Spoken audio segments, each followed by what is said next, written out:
আসসালামু আলাইকুম এভরিওয়ান, সবাই কেমন আছেন? আলহামদুলিল্লাহ, আমিও ভালো আছি। চলে এলাম নতুন আরেকটি ভিডিও নিয়ে। আর আজ আমি চলে এসেছি নারায়ণগঞ্জের সোনারগাঁয়ে অবস্থিত সোনারগাঁও লোককারুশিল্প ফাউন্ডেশন, যেটা সোনারগাঁও জাদুঘর নামে অধিক পরিচিত।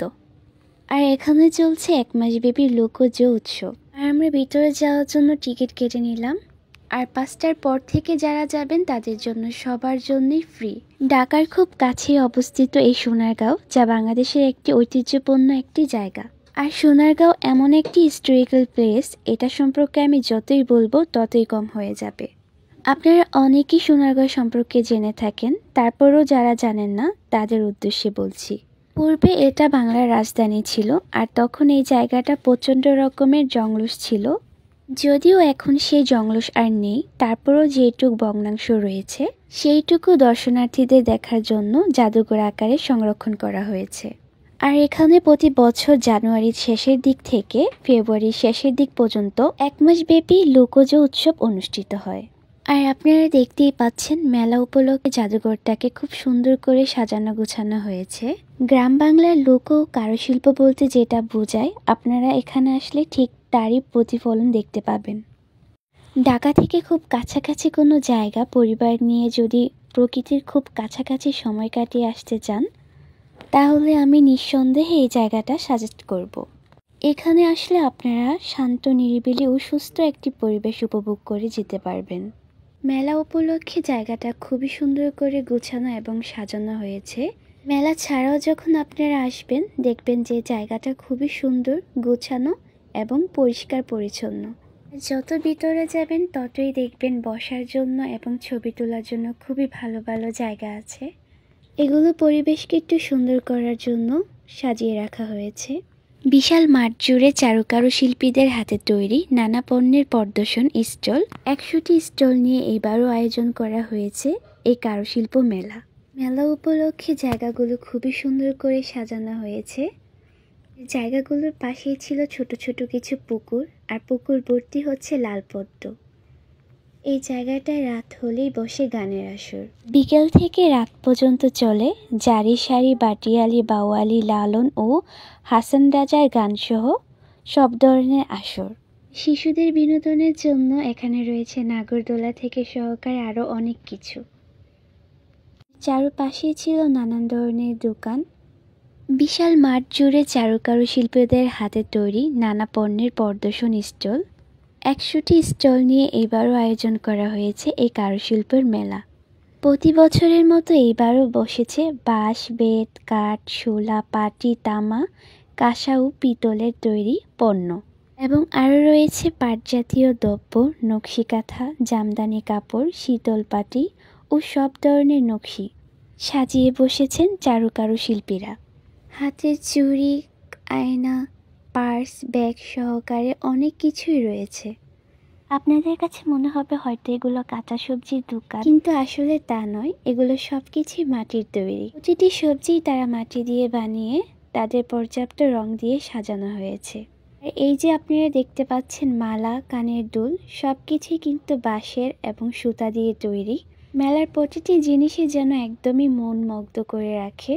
এমনকি পাট, চুন এগুলোর ব্যাগও রয়েছে। পাশ দিয়ে বানানো ছোট ছোট কিছু ঘর, একতারা, অনেক কিছু সাজানো আছে। ঘর সাজানোর মতো আপনারা অনেক কিছু পেয়ে যাবেন এই জায়গায়। আর এই দোকানতে আসার পরে কিন্তু ছোটবেলার কথাগুলো মনে পড়ে গিয়েছে, কারণ ছোটবেলাতে মেলাতে গেলেই মাটির পুতুল ছাড়া বাসায় যেতে চাইতাম না। আর এই সবগুলো পুতুলই মাটি দিয়ে বানানো আর খুব সুন্দর করে সাজানো হয়েছে। আর এই দোকানটায় আপনারা মাটির তৈরি অনেক কিছু পেয়ে যাবেন, মাটির কাপ, পিরিচ, অনেক কিছু পেয়ে যাবেন।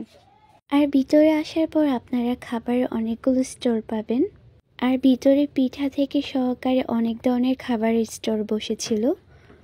ভিতরে যাওয়ার পর দেখলাম অনেক ধরনের ফুচকা, মকটেল কাউন্টারও ছিল এই জায়গায়। আর মেলায় যে ফুচকা খাবো না তা কি করে হয় বলেন, তাই চলে গেলাম ফুচকা স্টলে। আর ফুচকার টেস্টটা আমার একদমই বাজে লেগেছে। ভিতরে বাচ্চাদের বিনোদনের জন্য পুতুল নাচ এবং সাপের খেলা অনেক কিছুই রয়েছে। আর এগুলোর জন্য আপনাদের এক্সট্রা টিকিট কেটে তারপরে ভিতরে যেতে হবে। মেলায় অনেক ধরনের স্টল ছিল, বিরিয়ানি থেকে সহকারে পিঠা অনেক কিছুই পাবেন আপনারা, কিন্তু সবগুলো খাবারের প্রাইস একটু বেশি। আর এদিকে আমরা একটু ঝালমুড়ি খাচ্ছিলাম, ঝালমুড়িটা খুবই ভালো ছিল। এছাড়া বিনোদনের জন্য এখানে ছিল বায়োস্কোপ, এগুলো সচরাচর কোথাও দেখা যায় না, বাট এবার মেলাতে আমরা এগুলো পেয়েছিলাম। জামদানির অনেক স্টল বসেছিল, জামদানি শাড়ি, জামদানি কাপড় থেকে সহকারে অনেক কিছু পেয়ে যাবেন আপনারা। আর এই চুড়িগুলো আমরা নিয়েছিলাম, আর এই চুড়িগুলো ছিল সুতা দিয়ে বানানো, সুতা দিয়ে অনেক সুন্দর সুন্দর জিনিস ছিল, দেখলে মনে হয় সব কিছুই বাসায় নিয়ে যাই। বাই দ্য ওয়ে, সব কিছু তার নেওয়া সম্ভব না, যেগুলো অনেক বেশি পছন্দ হয়েছে সেই জিনিসগুলোই নিয়ে এসেছি। চুড়িগুলো ছিল বাঁশ দিয়ে বানানো, ডিজাইনগুলো খুবই সুন্দর ছিল। আর স্টলটা ছিল 3 পিসের, এখানে আপনারা 600 থেকে শুরু করে 2000 টাকা পর্যন্ত অনেক ভালো ভালো 3 পিস পেয়ে যাবেন। আর প্রতিটি 3 পিসের কোয়ালিটি খুবই ভালো ছিল। আর এটা ছিল তাঁত বোনার মেশিন।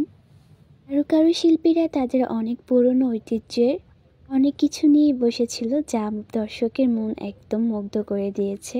আর এই দোকানটায় ছিল নানা ধরনের ট্যাপা পুতুল, যা মাটি দিয়ে বানিয়ে অনেক সুন্দর রং দিয়ে সাজানো হয়েছে। শুধু মাটির পুতুলই নয়, এখানে রয়েছে মাটির কলস থেকে সহকারে অনেক ধরনের খেলনার জিনিস। এখানে অনেক সাংবাদিক, অনেক সেলিব্রিটিরাও আসে। মেলাতে এসে আমাদের একটা সেলিব্রিটির সাথে দেখা হয়ে যায়। চলেছিল অনেক সুন্দর নিজের আঁকা ছবি, এই ভাইয়াটা অনেক সুন্দর করে ছবি আঁকতে পারে। ওনার নিজের হাতের আঁকা ছবিগুলো দিয়ে পুরোটা স্টল সাজিয়ে রেখেছিল। কি আসছিল আর ওনার এই ছবির দিকে তাকিয়েছিল, অনেকে ছবিও তুলছিল। রাত হয়ে যাওয়ার পর জায়গাগুলো আরও বেশি সুন্দর লাগছিল। জামদানি দোকানগুলোতে মানুষের ভিড় খুবই বেড়ে গিয়েছিল। আর রাত যত হচ্ছিল মানুষের সংখ্যাও তত বাড়ছিল, কারণ হচ্ছে মেলাতে 5টার পর থেকে সবার জন্য ফ্রি, কোনো টিকিট লাগবে না। আর রাত হয়ে যাওয়ার কারণে সব কিছুর সৌন্দর্য যেমন বেড়ে যাচ্ছিল। বিলিভ মি গাইস, এই জায়গাটা আপনারা আসলে কখনই অসন্তুষ্ট হবেন না। এছাড়া রয়েছিল ঐতিহাসিক বড় সর্দার বাড়ি, দেশ বিদেশের পর্যটক দর্শনার্থীদের জন্য বিশেষ আকর্ষণ। আর আমার ভিডিওটি ভালো লাগলে অবশ্যই আমার পেজটাকে ফলো করে রাখবেন। ভিডিওটা আজকে এখানেই শেষ করছি, সবাই ভালো থাকবেন, আল্লাহ হাফেজ সবাইকে।